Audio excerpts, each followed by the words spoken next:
الله حمدا كثيرا طيبا مباركا فيه.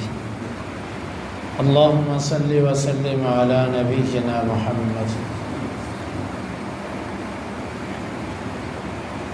رسول اللہ صلی اللہ علیہ وسلم رمضان المبارک کے اندر اللہ کے راستے میں بہت خرچ کرتے تھے.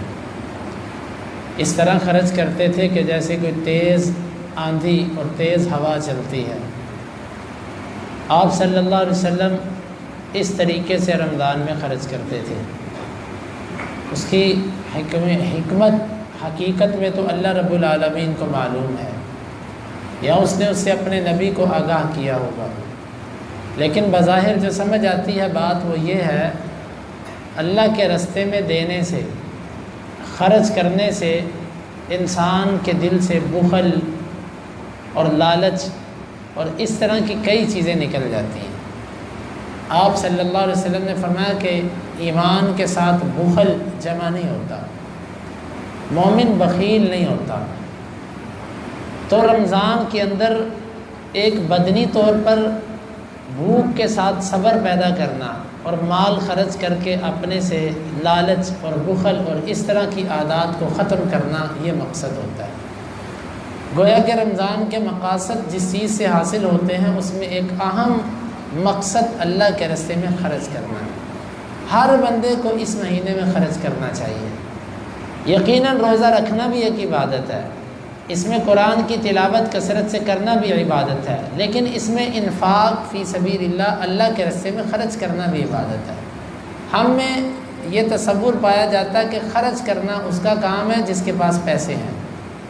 جو مالدار آدمی ہے وہ خرچ کرے گا تو میں تو خرچ نہیں کروں گا.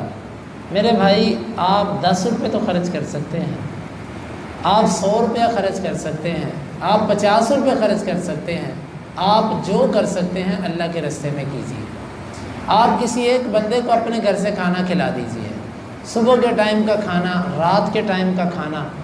دیکھیں، آپ نے کسی کو پیسے دے دیے، اس میں کوئی شک نہیں، آپ نے اس کے ساتھ تعاون کر دیا.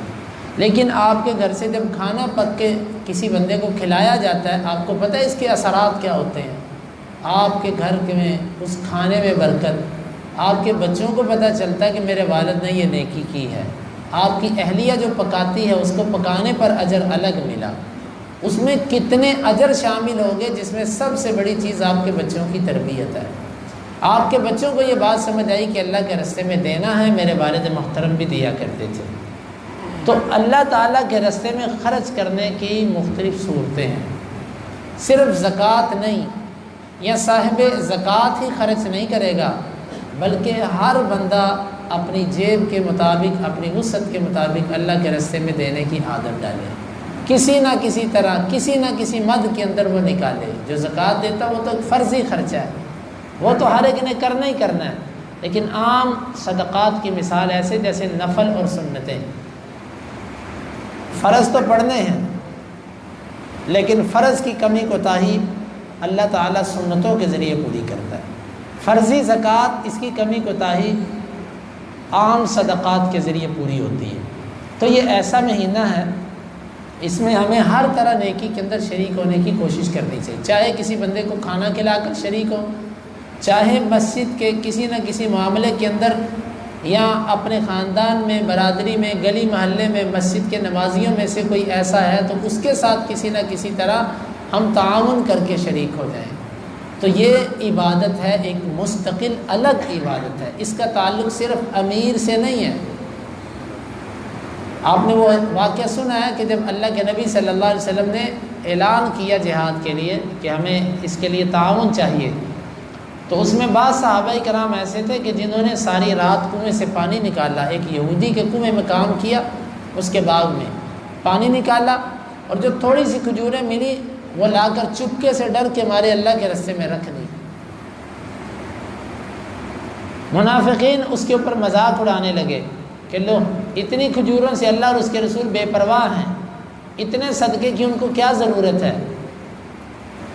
اللہ تعالیٰ نے منافقین کی مذمت پر بھی آیت اتاری، اور اس صدقے کا بھی ضمناً اشارتاً اللہ نے قرآن میں رہتی دنیا تک ذکر کر دیا کہ جو اس آدمی نے اپنی جیب سے اپنی کوشش سے اللہ کے راستے میں خرچ کیا۔ اور آپ صلی اللہ علیہ وسلم سے پوچھا کہ بہترین صدقہ کیا؟ آپ نے فرمایا جہد المقل، جس بندے کے پاس کچھ نہیں ہے، قلیل المال ہے، وہ اپنی کوشش اور محنت سے جو خرچ کر دیتا ہے نا، یہ بہت بہترین صدقہ ہے۔ تو ہم میں کوئی کسی بھی شعبے سے تعلق رکھتا ہے، عامت الناس ہے، علماء ہیں، یا کوئی مزدور طبقہ ہے، تاجر تو الحمدللہ کرتے ہوں گے، لیکن ہمیں ہر طبقے کو اس صدقے والے عمل کے اندر بھی رمضان میں عمل کرنا چاہیے۔ یہ بھی رمضان کی نیکیوں میں سے ایک نیکی ہے، تاکہ ہم کہیں یا رب العالمین جتنی میری طاقت تھی میں نے تیرے نبی کے طریقے پر عمل کیا، میں اس کے اوپر چل رہا ہوں۔ اور آپ نے فرمایا تم آگ سے بچو، اگرچہ ایک کھجور کا ٹکڑا، کھجور نہیں، ولو بشق تمرہ، کھجور کا ایک ٹکڑا، اس کے ساتھ تم اللہ کے جہنم کی آگ سے بچ سکتے ہو تو بچ جاؤ۔ یعنی کہ اتنا ٹکڑا بھی اگر اخلاص سے اللہ کے راستے میں دیا جائے تو اللہ تعالیٰ جہنم کی آگ سے بچاتا ہے۔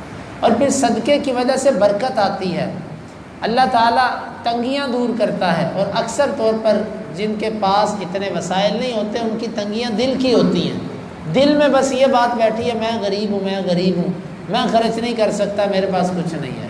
نہیں بھائیو، اللہ کے راستے میں آپ دینا شروع کیجئے، اللہ تعالیٰ آپ کو برکات سے نوازے گا۔ لیکن اس میں افطاریاں اور اس میں دیگر کھانا کھلانا، یا جو لوگ قیام اللیل کرتے ہیں ان کے لیے کوئی چیز رکھ دینا کہ ٹھیک ہے تراویح میں اگر کسی کو تھکاوٹ آتی ہے تو پیچھے سے کوئی چیز اپنے کھانے پینے کے لیے ہلکی پھلکی لے، یہ سب عبادات ہے، لیکن اس میں زکوٰۃ کے پیسے مت لگائیے گا۔ افطاریوں کے اندر زکوٰۃ کے پیسے نہ لگائیے گا، یہاں پر زکوٰۃ کے پیسے نہیں لگتے۔ مساجد کے اندر کھانا دیتے وقت اور کھانے پر پیسے لگانا، یہ ہم نے اس بات کو تفصیلاً بیان کر دیا کہ یہ زکوٰۃ دینے کا طریقہ نہیں ہے۔ زکوٰۃ جن کا حق ہے ان کو ان کا حق نقدی کی صورت میں ادا کیجیے، تاکہ وہ جہاں چاہیں اپنی ضرورت کے مطابق اس کو استعمال کر سکیں۔ تو جس طرح کہ رات بھی اشارتاً یہ بات کہی تھی کہ جو ایک علاقے کی مسجد ہوتی ہے نا، اس مسجد کی ضروریات کو پورا کرنا علاقے کے لوگوں کی ذمہ داری ہوتی ہے۔ دیکھیں، آپ یہ مت سمجھیں کہ آپ نے صرف اپنے گھر کے بجلی کا بل دینا ہے، آپ نے صرف اپنے گھر کے ضروریات پوری کرنی ہے۔ آپ اپنے گھر کے ساتھ ایک جمع کا نشان لگا کر اپنی حساب کھاتے کے اندر مسجد کو بھی ساتھ لکھیں کہ اس مہینے میں نے مسجد کے بل کے اندر کتنا حصہ ڈالا ہے، اس مہینے میں نے مسجد کی ضروریات میں سے کون سی، آپ کو علم تو ہونا چاہیے، آپ اپنی طاقت کے مطابق کیجئے۔ انما یعمر مساجد اللہ من آمن باللہ والیوم الآخر، اللہ کے گھروں کو آباد کرتا ہی وہ ہے جس کا اللہ اور آخرت کے دن پر ایمان ہے۔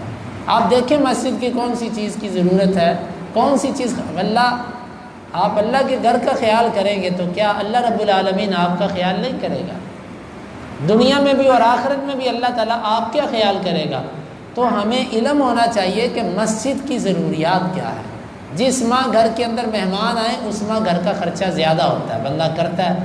تو رمضان اللہ کا مہمان ہے، یہ جب آتا ہے تو مساجد کے اخراجات اور ان کی ضروریات بڑھتی ہیں۔ تو اس لیے آپ خود دلچسپی لیں، اس پر ہمیں نہ کہنا پڑے، اللہ تعالیٰ آپ کو انشاءاللہ اس میں بڑی برکات دے گا۔ یہ ایک عظیم عمل ہے، آپ دیکھیے کہ اس دفعہ بل کے کیا اخراجات ہیں، اور اسی طرح آپ یہ دیکھیے کہ اس دفعہ جو دیگر افطار کا جو چل رہا ہے، الحمدللہ وہ جس نے دیا اللہ تعالیٰ قبول فرمائے، اللہ برکات سے نوازے۔ لیکن آپ سے عرض کی تھی کل مغرب کے وقت بھی کہ افطار الصائمین کی تعداد بڑھ رہی ہے، جس کی وجہ سے جو پہلے کی افطاری تھی وہ کچھ کم بڑھ رہی تھی، تو اس میں مزید کچھ انتظام کیا جا رہا ہے۔ تو آپ لوگوں کے لیے موقع ہے کہ آپ اس میں حصہ لیجئے، اپنی طاقت کے مطابق ایک ایک دن کی افطاری کوئی لے، کوئی 2 ساتھی مل کے ایک دن کی افطاری کر دیں، کوئی آپس میں 4 ساتھی ملیں وقفی طریقے سے، وہ کہیں آ کر دفتر میں بس کسی ایک فرضی نام لکھوا کر ان سے کہیے کہ ہماری طرف سے ایک دیگ مل کر کیجئے، اللہ تعالیٰ اس میں برکت کرے گا۔ تو یہ خیر کے کاموں میں سے ایک کام ہے، اس کو مت رکنے دیجیے۔ دیکھیں بالفرض یہاں پر ایسے لوگ کھانا کھانے آ جاتے ہیں جن کا روزہ نہیں ہے، کوئی بات نہیں، وہ مسجد تو آیا، لیکن آپ کے کھانے کی وجہ سے اگر اس نے اس دن نماز پڑھ لی اور اللہ نے اس کے دل میں یہ بات ڈال دی اور وہ نمازی بن گیا یا اس کی اصلاح ہو گئی تو آپ کے لیے کتنا اجر ہے۔ لیکن ایک کتے کو پانی پلانے پر اللہ تعالیٰ نے ایک عورت کو جنت میں داخل کر دیا، ایک کتے کو۔ انسان تو کتے سے کتنا افضل ہے۔ تو انسان جو بولا بھٹکا ہے اگر وہ مسجد میں آ کے کھاتا اور اس کے دل میں اللہ ایک احساس پیدا کر دیتا تو یہ کتنی بڑی خیر ہے۔ اور مساجد سے یہ خیر بند نہیں ہونے دینی چاہیے۔ یہ علاقے کے نمازیوں کی ذمہ داری ہے کہ وہ اپنی مساجد میں، بلکہ ایک ارمان ہے اللہ کرے یہ ہم پورا کریں۔ ہمیں چاہیے کہ یہاں پر ایسا انتظام ہونا چاہیے کہ جس میں ہم ایسے فقیر اور مسافر لوگوں کے لیے کھانے کا انتظام کریں عام دنوں کے اندر بھی، تاکہ ان کو یہ پتہ ہو کہ ہمارے کھانے پینے کی ضرورت مسجد سے پوری ہو سکتی ہے۔ اس بہانے جب ہم مسجد کے قریب آئیں گے تو مسجد سے ان کا تعلق مزید مضبوط ہوتا جائے گا۔ لیکن یہ تو بہرحال اللہ کی طرف سے ہے جس کو یہ توفیق مل جائے۔ لیکن رمضان کا مہینہ ایسا ہے کم از کم کہ جس میں افطار ہوتا ہے، تو اس افطار کو واللہ ہم خالی نہ جانے دیں۔ ایسا نہ ہو کہ یہ سلسلہ یا مسجد کی ضروریات آپ ساتھیوں کی توجہ نہ کرنے کی وجہ سے ادھوری رہ جائیں۔ اللہ تعالیٰ سے دعا ہے کہ اللہ تعالیٰ ہمیں ان خیر کے کاموں میں بڑھ چڑھ کر حصہ لینے کی توفیق عطا فرمائے۔